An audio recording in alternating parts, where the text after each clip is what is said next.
This week, what a levy override means for the district. a new insight on registration. An English teacher wins an award. A sophomore remodels cars. All this and more on the MWHS Wildcat News.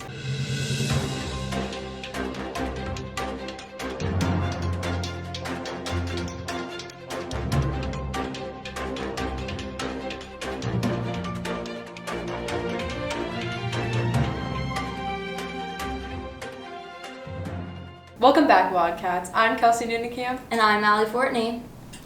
In the upcoming 2023 special election, the Millard Public School District will be asking voters to continue the levy override that is currently in place for the next 5 years. With more information, Broadcast Editor-in-Chief Logan Mosley has more.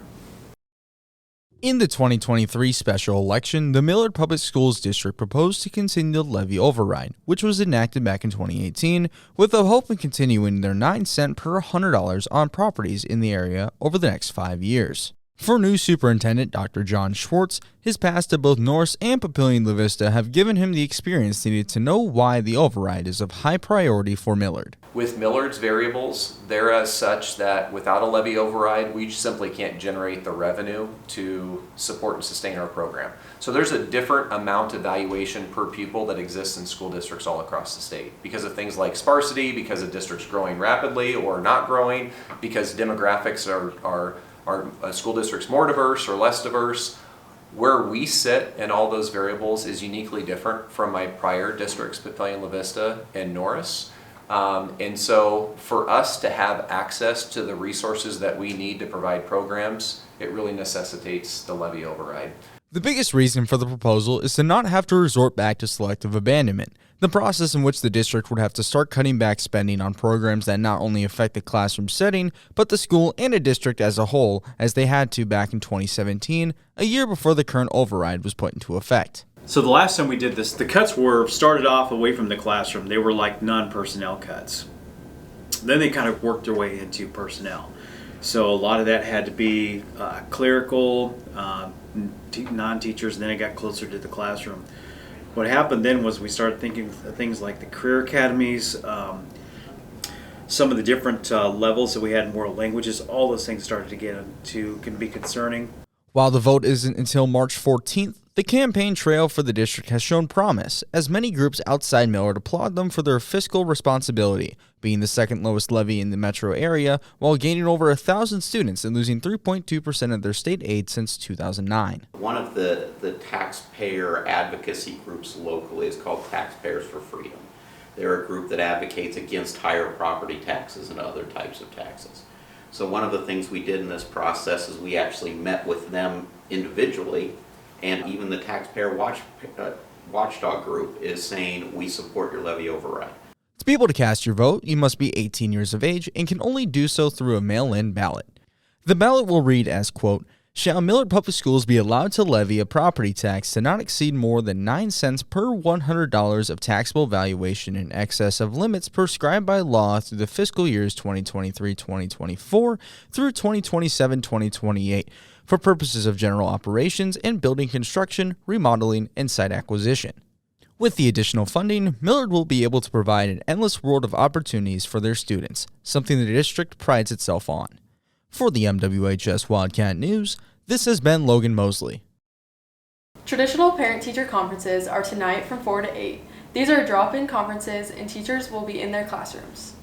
Next year, Millard West will be implementing a new AB-ABC schedule, creating new opportunities for many students.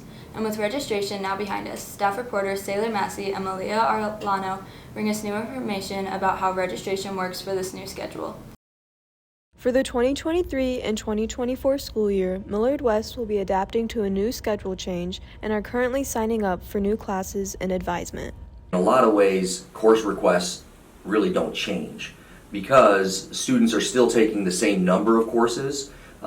It's just that they will run for 18 weeks instead of 9 weeks. And so for students that have done course requests last year or the year before, that process really doesn't change. They'll still choose 16 courses. It's just the way that they get scheduled will change.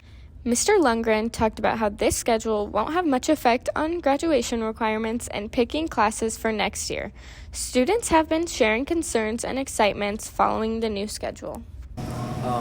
signing up for classes wasn't that bad. It was kind of the same thing again, like 80 credits, 60 classes, a couple electives, stuff like that. The new schedule I don't think won't be that bad. We just gotta get used to it, overcome the obstacles. Just how it's gonna work with A-Day, B-Days, and C-Days. The workload's gonna be harder. You're gonna have more time, but also more homework. So it's not gonna favor the kids who struggle getting their work done. A lot of the students are signing up for classes next year and have questions about the advantages. We hear students going to their counselors and teachers about registration. I think several of the things that will be helpful is that students will be in classes all year in courses that I think they'll find more success in, like math. Having math all year allows you to have more time for your brain to absorb the information, and the pace is a little bit slower. So I think that will be helpful in math, and then you won't have such a huge gap from one year in math to the other. Now that we have more information on how this new schedule will come into play this next year, we hope students are figuring out how to sign up. This has been Malia Arlano and Sailor Massey reporting on the MWHS Wildcat News. Millard West is hosting Metro Swimming on Friday and Saturday. Expect a busy parking lot on both days, including basketball games that Friday as well. Be sure to wish our swimmers the best of luck.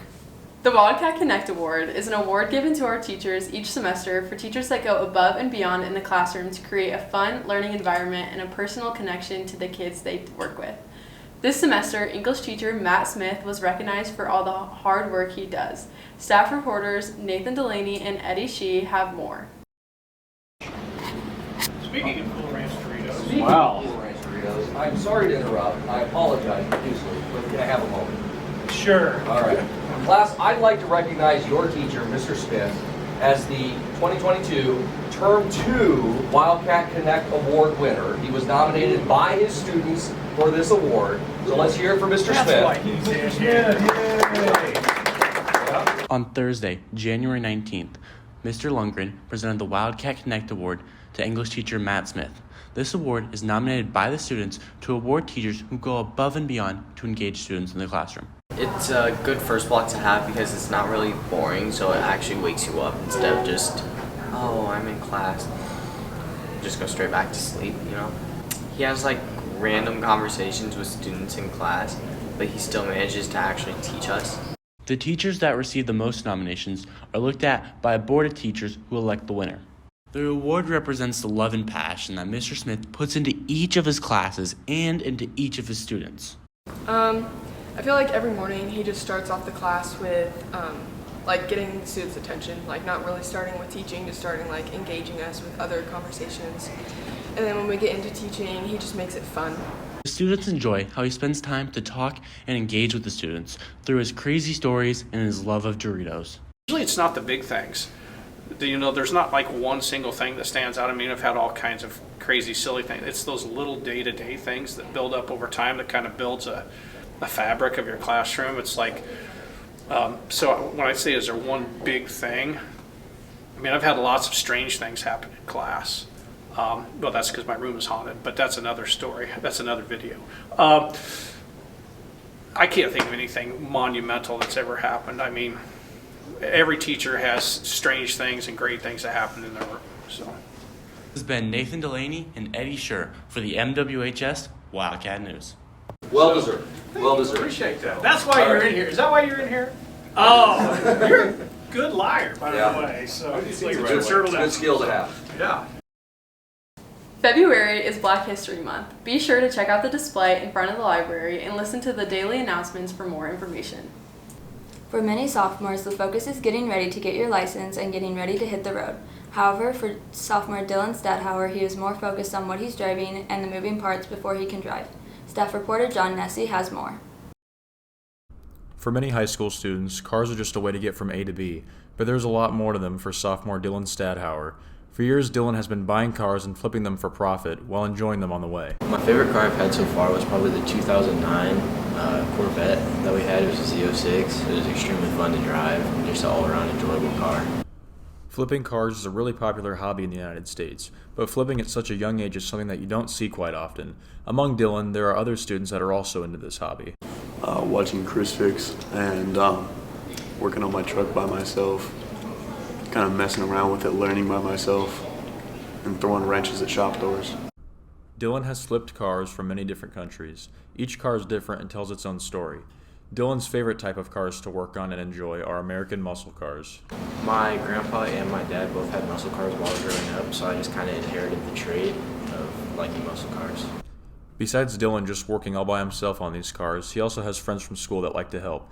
This makes working on the cars not only fun, but also a good bonding experience with friends, and also a time to learn all types of things that could save money in the future. I think working on cars is beneficial because it will help teach you skills that you need later on in life.